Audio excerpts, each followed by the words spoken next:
말씀 제목은 하나님이 천지를 창조하시다. 하나님이 천지를 창조하시다 라는 제목으로 하나님 말씀을 전하도록 하겠습니다. 이제 오늘부터 우리는 창세기를 살펴보도록 하겠습니다. 여러분 기대가 되십니까?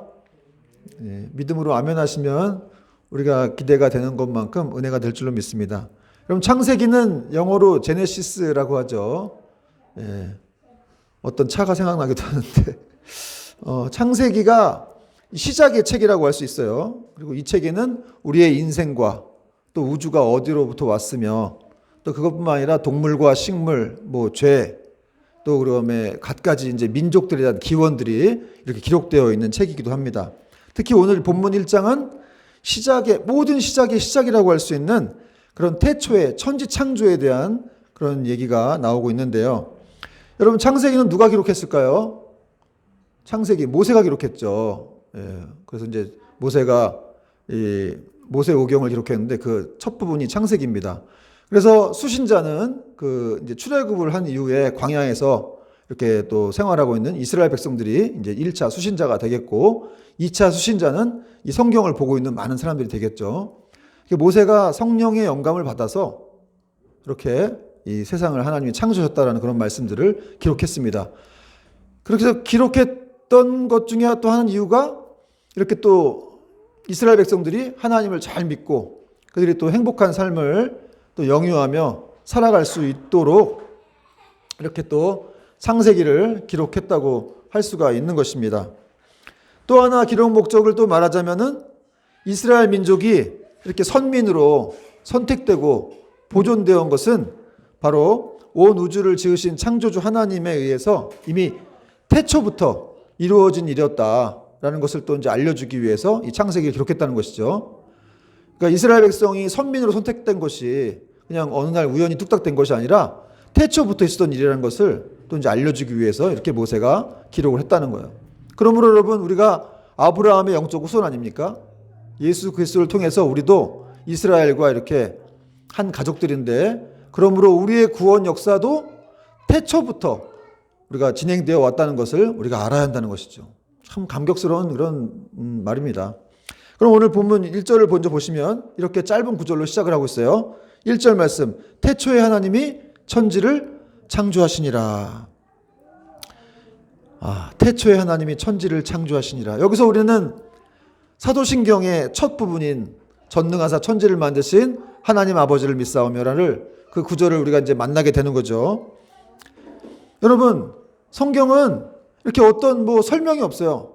논리적으로 설명하는 것도 없고, 따지거나 하지도 않고, 그냥 선포할 뿐이에요. 태초에 하나님이 천지를 창조하셨다. 이 짧은 문장이지만 굉장히 그 안에 역동적인 힘이 있고, 또 어떻게 보면 여운까지 느껴지기도 하죠. 창조하시니라. 뭔가 여운이 있잖아요. 여기서 창조했다는 말은 이제 히브리적 원어로 바라라고 하는데 이 단어의 뜻이 참 재밌어요. 놀랍습니다. 완전히 단절된 상태에서 뭔가를 있게 하시는 거예요. 그러니까 아무것도 없는 상태에서 뭔가를 만드셨다. 이런 뜻입니다. 여러분 만들다, 지어내다라는 여러 가지 이제 단어가 성경에 나오는데 근데 이제 아사란 단어가 나오고 야차르라는 단어가 나오는데 이런 단어들은 과거의 어떤 재료로부터 이제 만들어낸 것을 말하지만 이 바라라고 하는 단어는 아무것도 없는 상태에서 새롭게 만들어낸 것을 말해요. 그러니까 하나님이 천지 창조를 어떻게 하셨는지를 이제 알 수가 있는 거예요. 아무것도 없는 상태에서 새롭게 만들어내었다는 것입니다. 그리고 이 위대한 역사를 이루신 분이 바로 하나님이신데 하나님은 히브리어로 엘로힘이라고 하죠. 엘로힘. 여러분 엘로힘이라는 단어 들어봤죠?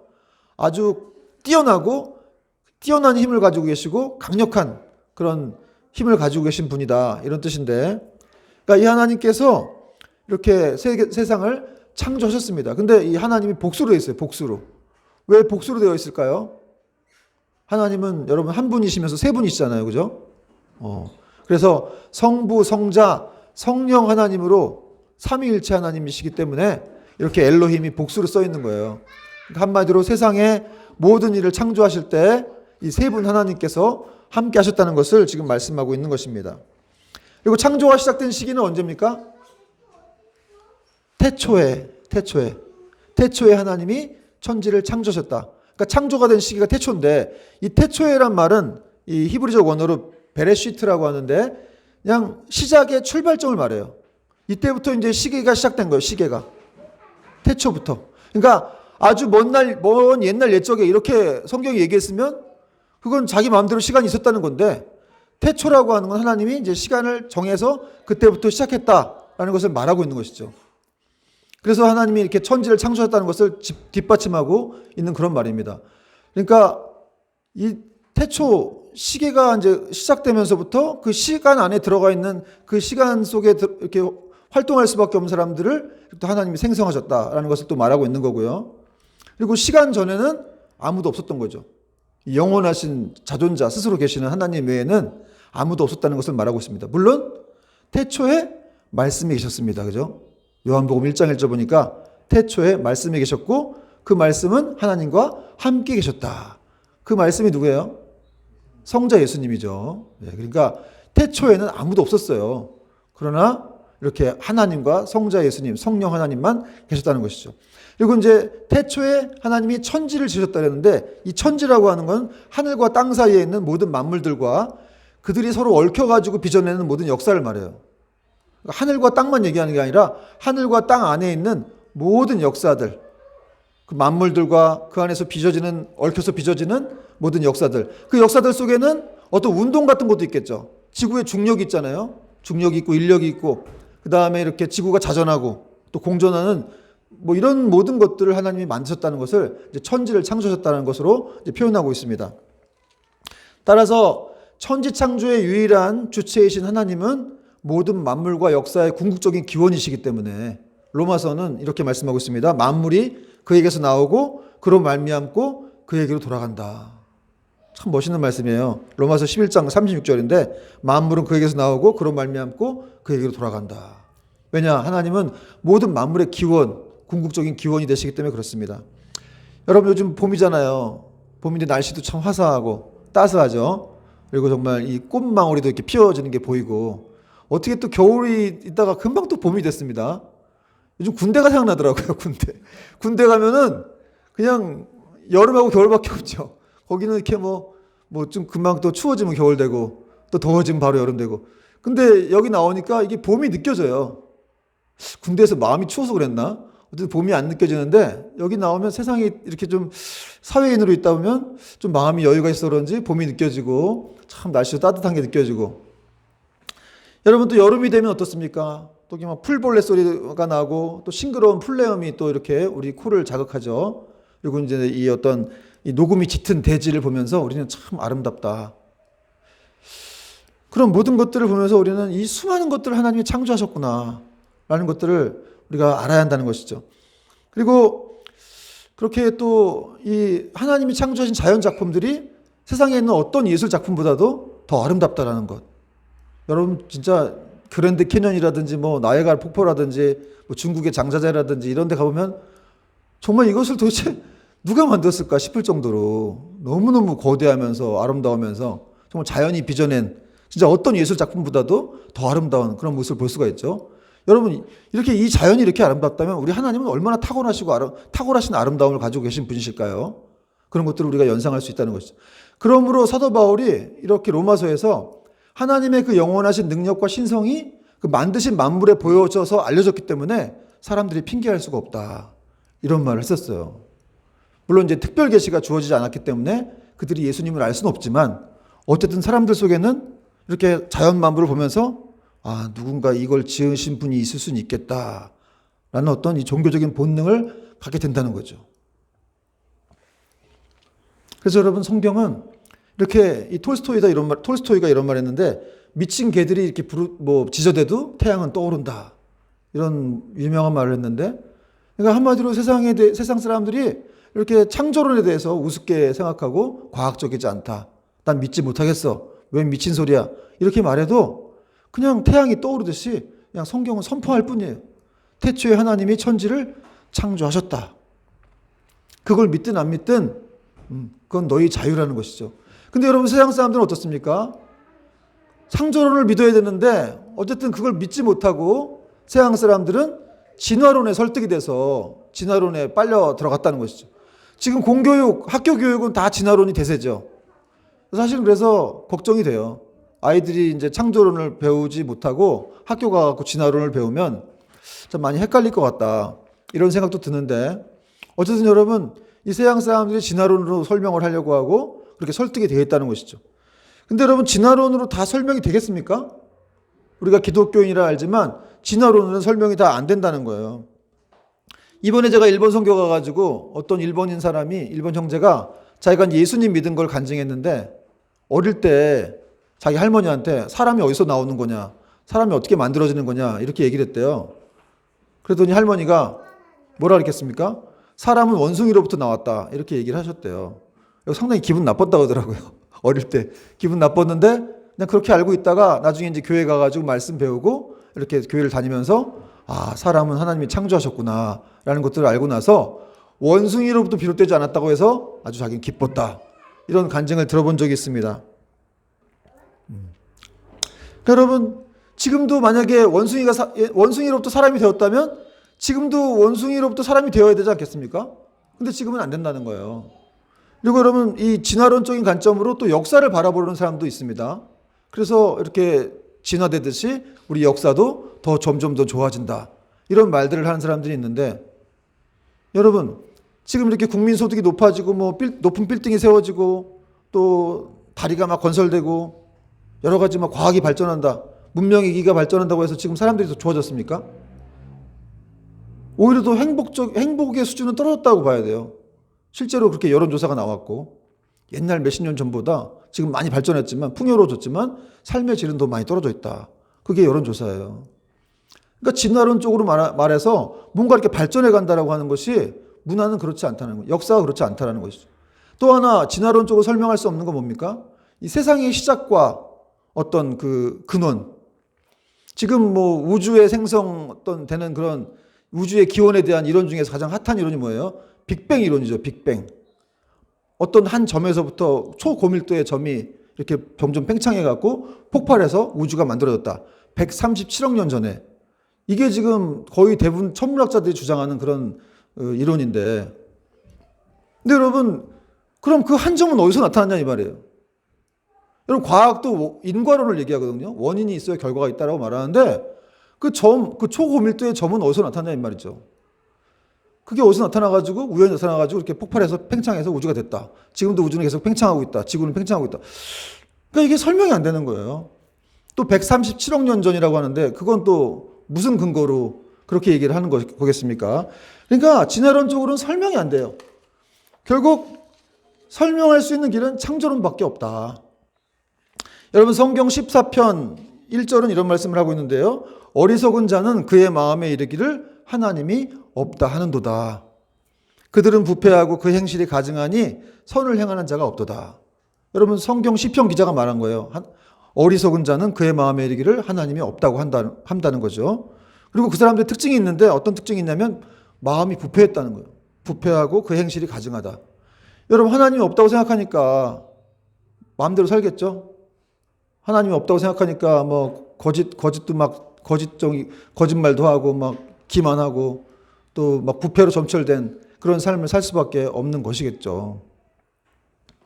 그래서 여러분, 성경에 게시된 이런 사건들을 믿으려면 지적인 호기심과 이해가 아니라 믿음이 필요한 것이죠. 그리고 그 믿음은 바로 이 성령님을 통해서 우리에게 이제 얻어지게 되는 것입니다. 여러분, 성경은 계속해서 몇 번씩 되풀이하면서 하나님에 대해서 이렇게 말씀하고 있습니다.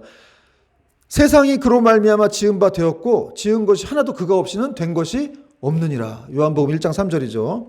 그리고 에베소서 또 골로새서 1장 16절에도 만물이 그에게서 창조되되 하늘과 땅에서 보이는 것들과 보이지 않는 것들과 혹은 왕권들이나 주권들이나 통치자들이나 권세들이나 만물이 다 그로 말미암고 그를 위하여 창조가 되었다. 만물이 하나님으로부터, 예수님으로부터 창조가 되었다라고 골로새서 말씀하고 있습니다. 또 에베소서 3장 9절에도 만물이 하나님께로부터 창조가 되었다. 이런 구절들이 성경에 많이 나와 있어요. 그러므로 여러분, 이런 사실들 통해서 우리는 이런 것들을 배워야 됩니다. 첫 번째, 무신론이라고 하는 것은 굉장히 어리석은 이론이다. 그리고 무신론자들은 굉장히 무지하고 어리석은 자들인데, 왜냐하면 이 세상이 그냥 이렇게 우연히 만들어진 것이 아님을 알면서도 하나님의 존재를 인정하지 않기 때문에 그렇습니다. 또 두 번째, 하나님은 절대적인 주권으로 모든 만물을 창조하고 주관하시는 분이라는 사실이죠. 그리고 세 번째는 하나님께는 모든 것이 가능하다. 그분은 전능하신 분이기 때문에 모든 게 가능하다는 거예요. 그러므로 여러분, 하나님을 우리의 하나님으로 삼고 또 우리의 어떤 도움과 소망을 그분에게 걸 때 우리는 진정한 복이 있는 것이죠. 전능하신 분이기 때문에 그렇습니다. 또 우리가 섬기는 하나님은 영광과 찬송을 받으시기에 합당하신 분이죠. 왜냐하면 그분으로부터 모든 것이 나왔고 또 그분으로 말미암아 유지가 되고 또 나중에 그분에게 다 돌아가는 거예요. 여러분 다 죽잖아요. 이 세상도 영원한 것이 아닙니다. 언젠가는 세상이 없어지죠. 주님 다시 오시면 다 그분께로 돌아가는 거예요. 그분으로부터 나왔다가 그분으로 말미암아 유지되었다가 여러분이 지금 이렇게 살아 숨쉬고 또 생활하고 직장 다니고 하는 모든 것들이 하나님이 이렇게 붙잡고 계시기 때문에. 또 하나, 여러분, 하나님은 이렇게 세상을 창조하셨을 뿐만 아니라 지금도 계속해서 생명들을 창조하고 계시죠. 영혼들을 창조하고 계십니다. 그리고 그 영혼들을 지금 말했듯이 붙잡아 주시고 계시다는 거예요. 붙잡아 주시고 또 여러분과 저의 영혼을 구원해 주시는 분이다. 그래서 여러분, 이 구원이라고 하는 건 하나님의 새 창조라고 할 수 있어요. 새 창조, 재창조라고 할 수 있죠. 그래서 여러분, 하나님이 창조하셨다는 사실을 믿어야만 우리는 이 구원이 우리의 것이 될 수가 있고, 또 창조주 하나님이 십자가에 못 박혀 죽으신 것, 그 십자가를 받아들여야만 구원은 우리에게 개념이 되지 않고 우리에게 소중한 은혜가 되는 것이죠. 그 창조주 하나님을 믿지 않고 창조하신 것을 믿지 않으면 결과적으로 우리에게는 아무런 역사가 일어나지 않는 것이고 우리 구원도 의미가 없는 것입니다. 그러므로 구원이란 무엇이냐? 이 세상을 하나님이 창조하셨다는 것을 굳게 믿는 것이고 그 하나님이 나의 하나님이 되시고 또 내 삶의 주인 되시는 분이심을 믿는 것이 바로 구원이죠. 그러니까 창조와 구원이 연결되어 있습니다. 그 하나님, 창조하신 하나님을 우리가 믿어야, 또 그 하나님을 우리의 하나님으로 인정해야, 내 삶의 주인으로 인정해야 진정으로 구원이 이루어지는 것이죠. 또 하나, 그분을 믿고 또 그분 안에 있는 우리는 내가 가지고 있는 능력과 이런 가능성이 전부가 아님을 또한 믿는 거예요. 여러분, 우리는 되게 지금 내가 뭘 가지고 있느냐가 참 중요하죠. 그래서 내가 뭘 가지고 있는지, 그래서 뭐 가지고 있는 게 없다 그러면 굉장히 답답해하고 두려워하는데, 그러나 여러분, 하나님께서 무에서 유를 창조하시고 무에서 많은 것들을 창조하신 분이시기 때문에 그 창조의 능력으로 우리를 붙들고 계시기 때문에 우리는 우리가 가진 것은 그렇게 중요하지 않다. 그것을 알아야 한다는 것이죠. 왜냐하면 하나님은 아무것도 없는 곳에서 많은 것들을 만들어낼 수 있는 그런 능력이 있으신 분이기 때문에 그렇습니다. 하나님은 죽은 자를 살리기도 하시고 또 자녀가 없는 자에게 자녀를 주시기도 하시고 또 배우자가 없는 사람에게는 배우자를 주실 수 있는 그런 유일한 분이시죠. 여러분, 아브라함을 보니까 아브라함이 100세에 이삭을 받았다고 말씀하고 있어요. 100세라고 하는 나이를 성경이 강조하고 있는데, 그러니까 인간적으로 죽은 나이라는 거죠. 100세는 아무 소망 없는 나이라는 거예요. 그때 하나님이 아브라함에게 이삭을 주셨다는 거예요. 그리고 그것을 믿음으로 아브라함이 받았다는 거. 근데 아브라함이 100세에 받았던 것을 통해 알 수 있듯이 사실 하나님은 아브라함을 75세에 부르셨지만 25년 지난 다음에 아기를 주셨어요. 약속의 자녀를. 그런 걸 통해서 우리는 하나님이 그 믿음의 사람들이 원하는 것들을 바로바로 주시지는 않는다라는 걸 알 수가 있습니다. 대신에 주시지 않지만 계속해서 그 사람과 관계를 맺으면서 더 중요한 걸 알려주시는 거죠.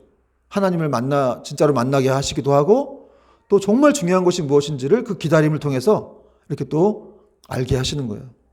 그래서 여러분, 정말 하나님을 믿으면 그분이 세상을 창조하셨고 나를 창조하셨고 지금도 이 우주 만물을 붙들고 있다, 내 생명을 붙들고 있다는 걸 믿으면 걱정할 게 있겠어요, 없겠어요? 없는 거예요. 결국 하나님의 창조를 믿지 못하고 내 영혼을 그분이 창조하시고 온 우주 만물을 창조하시고 그걸 붙들고 계시다는 걸 믿지 못하기 때문에 나는 불안하고 내 인생 어떻게 될까 계속 걱정하는 것이죠. 여러분, 하나님께서 세상을 창조하셨을 때 우리는 그 자리에 가 있지 않았죠. 그래서 그걸 못 봤어요. 그럼에도 불구하고 우리는 하나님이 창조하신 것들을 믿을 수가 있습니다. 히브리서는 그걸 이렇게 말씀하고 있는데, 히브리서 11장 3절인데요. 믿음으로 모든 세계가 하나님의 말씀으로 지어진 줄을 우리가 아나니 보이는 것은 나타난 것으로 말미암아 된 것이 아니니라. 되게 유명한 좋은 말씀이에요. 믿음으로 모든 세계가 하나님의 말씀으로 지어진 줄을 우리가 안다는 거예요. 여러분, 하나님께서 우리에게 믿음을 주셨잖아요. 그래가지고 그 성령의 거듭남을 통해서 우리에게 믿음이 생겼어요. 그래서 그 믿음을 통해서 하나님을 알 수가 있는 거예요.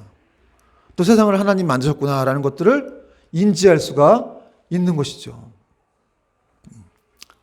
여러분, 뭐 믿음이 좀 없다고 한다면은 정말 하나님 세상을 창조하셨나? 뭐 이렇게 헷갈릴 수도 하겠지만 그래도 아예 불신자처럼 그걸 거부하거나 이렇게 못 믿는 그런 경우는 없다는 거예요. 믿음이 약하다 할지라도 하나님께서 세상을 창조하셨고 나를 붙들고 계시구나라는 것들을 어렴풋이 이렇게 알 수가 있는 것이죠. 그러니까 여러분, 이 믿음이라고 하는 것이 우리에게 주어졌다라고 하는 건 놀라운 선물입니다. 정말 축복이에요. 그러니까 여러분들이 믿음이 있으니까 이 자리에 나와서 이렇게 또 하나님께 예배드리고 기도도 하고 보이지도 않는데 어떻게 믿어요? 내가 그 태초에부터 가해지도 않았는데 세상 창조하신 걸 어떻게 믿어요? 그러나 믿음으로, 우리에게 주신 믿음으로 그런 것을 알 수가 있다는 거예요. 또 하나, 그렇게 하나님이 세상을 창조하시고 또 태초에 그렇게 그런 창조의 일을 하셨다는 것을 믿는다는 것은 보이는 것은 나타난 것으로 말미암아 된 것이 아니라는 것을 아는 거예요. 말이 좀 어렵죠? 보이는 것이 나타난 것으로 말미암아 된 것이 아니라는 것을 아는 것. 이게 무슨 말이냐? 우리 눈에 보이는 물질 세계는 눈에 보이지 않는 존재로 말미암아 이루어졌다는 거예요. 결국 하나님에 의해서 다 이렇게 이루어지게 되었다. 우리가 눈으로 보는 물질 세계들은 지금 그런 말을 하고 있는 겁니다. 그러니까 눈에 보이는 게 중요한 게 아니라는 거예요. 눈에 보이지 않는 어떤 분이 원인이 있는데 그분이 이걸 다 만드셨다는 걸. 그걸 아는 거라는 거죠. 여러분, 우리 몸속에 혈관이 있죠. 혈관. 그 피가 흐르는 그 안에 산소도 있고 영양분을 공급해 그 안에 영양분을 실어가지고 뭐 심장에 전달해주기도 하는 그런 혈관이 있는데 우리 몸속에 있는 이 작은 몸속에 있는 혈관을 다 길이를 합치면 얼마 되는 줄 아세요? 혈관 길이, 여러분 몸속에 있는 혈관 길이 12만 킬로미터입니다. 12만 킬로미터. 여러분 지구의 둘레가 얼마인 줄 아세요? 오늘 과학 시간 아닌데 재밌죠? 지구의 둘레는 4만 75km예요. 지구의 둘레가 4만 75km인데 우리 몸속에 있는 혈관 길이가 12만 km라는 거예요. 12만 km. 그러니까 혈관을 다 합쳐버리면 지구를 3바퀴를 도는 거예요. 상상이 나갑니까 이게? 근데 우리는 이건 눈으로 볼 수 없으니까 몰라요. 우리 몸 안에 있는 세포가 60억 개가 아니고 60조 개예요. 우리 몸 안에 있는 세포. 하나님이 우리를 그렇게 만드신 거예요. 정말 인간은 아주 신비하게 만드셨어요. 여러분의 존재가 하나님의 형상이라고 하는 거예요. 그래서 너무너무 귀한 분들입니다. 여러분은 사실은. 근데 그게 눈으로 안 보이잖아요. 그러니까 여러분 우리가 눈으로 본다라고 하는 건 뭐 얼마나 보는지도 모르겠어요. 사실은. 눈으로 봐봐야 뭐 얼마나 보겠어요. 그러므로 여러분 우리가 믿음으로 이렇게 하나님을 안다고 하는 것, 또 태초에 하나님이 천지를 창조하셨다라는 말씀으로 돌아가는 것, 이것이 참 중요한 겁니다. 그것이 바로 우리 신앙의 기초가 돼야 되고 기본이 돼야 된다는 것을 알아야 한다는 것이죠. 태초에 하나님이 천지를 창조하셨다. 여러분 우리는 다시 이 창조자 하나님께로 돌아가야 한다는 것이죠. 그리고 창조부터 믿어야 돼요. 창조부터. 세상을 창조했다는 것부터 믿어야 된다는 것이죠. 태초에 하나님이 천지를 창조하시니라. 그 천지 안에는 모든 만물과 우리가 다 들어있다는 것이죠. 그리고 하나님은 계속해서 그것을 유지하고 계시고 또 자기를 찬 자들에게 은혜를 주시는, 축복을 주시는 그런 분입니다. 그래서 우리는 그분을 경외하고 또 예배드려야 되고 또 사모해야 한다는 것이죠. 그리고 이제 오늘 2절 말씀 보니까 그런데 이렇게 하나님이 창조하신 이런 그 세상이 혼돈하고 공허했다. 이렇게 말씀하고 있어요. 2절 같이 한번 읽어볼게요. 시작. 땅이 혼돈하고 공허하며 흑암이 깊음 위에 있고 하나님의 영은 수면 위에 운행하시니라. 참 어려운 말씀이에요. 땅이 혼돈하고 공허하다. 이 혼돈하고 공허하다는 말이 어떤 형체가 없다는 말이거든요. 틀이 없다는 거예요. 그러니까 하나님이 창조하신 이 이 천지가 처음에는 어떤 형체가 없었어요. 틀도 없고 흑암이 깊음 위에 있었다라는 말을 나오고 있는데, 흑암이 깊다라는 말이 이제 그 바닷물 속에서 이렇게 솟아오르는 어떤 깊은 물을 말하는 거거든요. 심연, 마리아나 해구 같은데 여러분 깊은 그런 물이 있죠. 그렇게 돼 있었다는 거예요. 천지가 처음에는. 근데 왜 천지가 이렇게 혼돈하고 공허했을까? 거기에 대한 논란이 많이 있는데, 어쨌든 뭐 영적인 존재가 타락해갖고 그걸 말하는 거였다, 이렇게 말하는 학자들도 있고, 근데 대부분의 학자들이 주장하는 거는 그냥 어떤 하나님이 창조하는 순서였을 뿐이다. 처음에 그렇게 천지를 창조하셨는데 아무것도 안 집어넣었다, 이제 그렇게 이제 해석을 하는 게 지배적입니다. 그러니까 여러분, 이걸 통해서 우리는 하나님이 세상을 지으셨을 때 한꺼번에 능력이 있으신 분인데 한꺼번에 확 그냥 하지 않으시고 점진적으로 천천히 진행을 하셨구나, 세상을 이렇게 창조하셨구나라는 것을 알 수가 있죠. 이런 걸 통해서 하나님의 은혜가 우리에게 어떻게 오는지도 알아야 돼요. 그분의 섭리가 우리에게 어떻게 오는지. 점진적으로 오는 거예요. 한꺼번에 확 주실 수도 있는데 대부분의 경우는 조금씩 마치 그 매일마다 이 새벽 이슬이 이렇게 내려가지고 땅에 수북이 쌓이는 것처럼, 그렇게 이슬이 비처럼 굵은 방울도 아닌데 이슬이 이렇게 내리면 그것이 쌓이고 축축해지잖아요. 어떤 진짜 그런 새벽 이슬, 아침 이슬 같은 하나님의 사랑이라는 말도 있는데, 그렇게 계속해서 우리에게 그 은혜가, 사랑이 임하게 되는 거죠. 근데 우리는 이제 어떻게 보면 이제 급하고 이러니까 빨리빨리 주세요, 그냥 한꺼번에 다 주세요, 이렇게 생각하는 경우가 있는 것 같은데, 그럼 여러분, 우리가 하나님을 떠날까봐, 하나님 모른다고 할까봐 그렇게 하시는 거예요. 계속해서 우리를 붙잡아 주시고 계시는 거죠. 왜냐하면 사랑하니까 계속해서 이렇게 조금씩. 그러나 여러분, 진행이 안 되는 게 아니고 하나님이 조금씩 이렇게 은혜를 주시는 겁니다. 그리고 때가 되면 확 주시는 거죠. 계속해서 하나님의 사랑은 유지되고 있다, 우리에게 흘러가고 있다, 그 은혜가 계속 우리를 붙잡고 있다는 것을 우리는 알아야 됩니다. 그리고 이렇게 어떻게 보면 굉장히 감사한 일이기도 한데, 혼돈과 흑암이 가득한 이 천지에 그 수면 위에 성령님이 운행하고 계셨다, 이런 말씀을 하고 있죠. 하나님의 영은 수면 위에 운행하시니라. 이 운행하시다라는 말이 히브리어로 라하프라고 하는데, 이 알을 낳다, 날개치다, 이런 뜻입니다. 그러니까 여러분, 마치 성령님이 수면에 운행하시는 그 성령님의 모습이 마치 새가 알을 품듯이 그렇게 이제 보호하고 있었다, 이런 걸 말하고 있는 거예요. 그렇습니다, 여러분. 하나님께서 이렇게 이 천지를 만드시고 공허하고 혼돈한 이 상태에서, 아직 형틀이 잡혀지지 않은 이 상태를 계속해서 하나님이 이렇게 지키고 계셨다는 거죠. 마치 새가 자기 새끼를 보호하듯이 그렇게 하나님이 우리를, 이 천지를 보호하고 계셨다. 또 여러분, 이런 것을 통해서 이스라엘 백성들 하나님께서 이렇게 출애굽을 시킨 다음에 가나안에 들어가기 전까지 광야에서 하나님께서 돌보셨잖아요. 40년 동안 만나를 주시고, 또 낮에는 구름 기둥으로 밤에는 불 기둥으로 계속 인도하시면서 그 사람들을 이제 가나안 땅으로 인도하셨죠. 다 준비 과정이었던 겁니다. 그렇게 성령님이 이렇게 이 천지를 주관하셨다는 것, 보호하셨다는 것을 통해서 그렇게 이스라엘 백성들을 또 이렇게 지키셨다는 것과 함께 이렇게 연관해서 또 생각을 해볼 수가 있습니다. 여러분, 하나님의 하나님의 영은 수면 위에 운행하셨습니다. 한마디로 하나님의 신이 이렇게 일하기 시작하셨다는 거예요. 여러분, 그분이 일하시면은 누가 그분을 방해할 수가 있겠습니까? 그분을 막을 수가 있겠습니까? 정말 하나님이 일하신다면, 우리를 위해서 일하신다면 누가 우리를 방해할 수가 있겠어요? 누가 우리를 정죄할 수가 있겠습니까?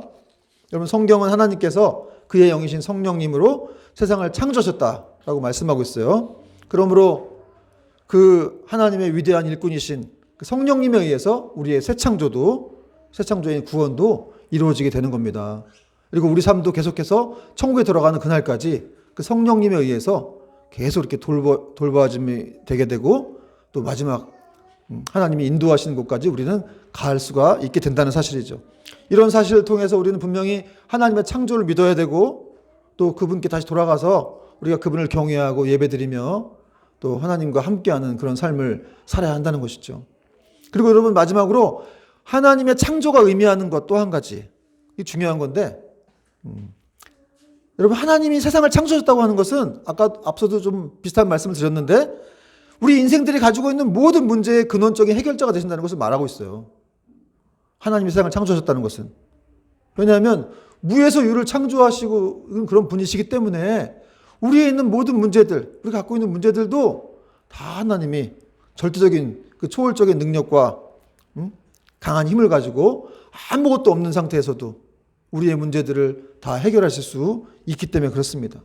여러분 정말 칠흑 같은 어둠의 상황이라 할지라도 그런 깊은 물속 흑암과 그런 혼돈의 상황이라 할지라도 하나님은 그 속에서 새로운 창조의 역사를 이뤄내실 수 있는 것이죠.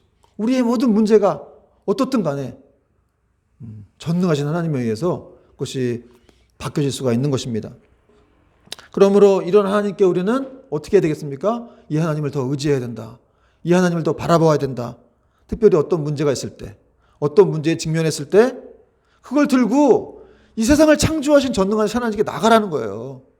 여러분 성경에도 하나님께 나아가서 은혜를 받은 사람들이 얼마나 많습니까? 히스기야가 그랬죠. 다윗이 그랬습니다. 다윗이 매번 하나님께 물어봤죠. 또 히스기야도 아수르 대군이 쳐들어왔을 때 또 하나님 그 편지를 들고 올라가서 하나님께 물어봤을 때 이렇게 이들이 하나님을 방해하고 욕을 했습니다. 하자 하나님이 천사들을 보내셔가지고 또 아수르 대군을 20만을 다 없애버리시고 또 히스기야가 죽을 병에 걸렸을 때도 또 하나님 앞에 눈물을 흘리며 기도하자 그의 생명을 15년이나 연장해 주셨다고 성경은 말씀하고 있습니다. 여러분 성경 읽어보세요. 예수님께 나아간 사람 치고 하나님께 도움을 요청한 사람 치고 거절당한 사람 없습니다. 넌 기도하지 마. 너는 마음에 안 드니까 기도하지 마. 넌 응답 안 할 거야. 이러신 적이 한 번도 없다는 거예요. 물론 가나안 여인처럼 한번 시험해 보시는 경우는 있죠. 내가 이스라엘을 위해서 이스라엘에 먹을 것을 주러 왔다. 이방인에게 줄 떡이 없다. 이런 말씀하셨지만 가나안 여인이 부스러기를 개들도 상에서 떨어지는 부스러기도 먹는다. 나에게 부스러기 은혜로 달라. 그때 예수님이 뭐라 하셨어요? 네 믿음이 크도다. 네 딸이 나았도다. 여러분 믿음이라고 하는 건 계속해서 앞으로 나가는 거죠. 주님만 붙잡는 거예요. 어떤 상황에 문제에 눌려가지고 뭐 하나님이 있네 없네 막 원망하고 자시고 하는 게 아니라 여러분 생각해 보세요. 태초부터 시간이 시작될 그 시점부터 언제쯤인지도 모르겠어요. 그 시점부터 하나님이 세상을 창조하셨다는 거예요. 창조해가지고 계속해서 빛을 만드시고 뭐 다음 주부터 살펴보겠지만 또 하늘을 만드시고 땅을 만드시고 나무 동식물들을 만드시고 또 사람을 마지막에 만드셔가지고 다 살게 하시는 우리가 생각하는 것보다 더 엄청나신 하나님이라는 사실 그런 사실을 우리가 좀 묵상해 본다면 여러분 이 우주를 바라보세요. 여기만 생각하지 말고 이 우주 지구는 거기에 점에 불과해요. 태양계도 점입니다. 은하계 같은 것도 점에 불과하죠. 도대체 이 큰 우주는 그러나 이 큰 우주보다 더 크신 분이 바로 하나님이시죠. 그 하나님이 우리를 사랑하신다는 거예요. 내가 너를 창조하였노라. 내가 너를 사랑하노라. 내가 너의 인생을 붙들고 있노라. 그런 메시지입니다.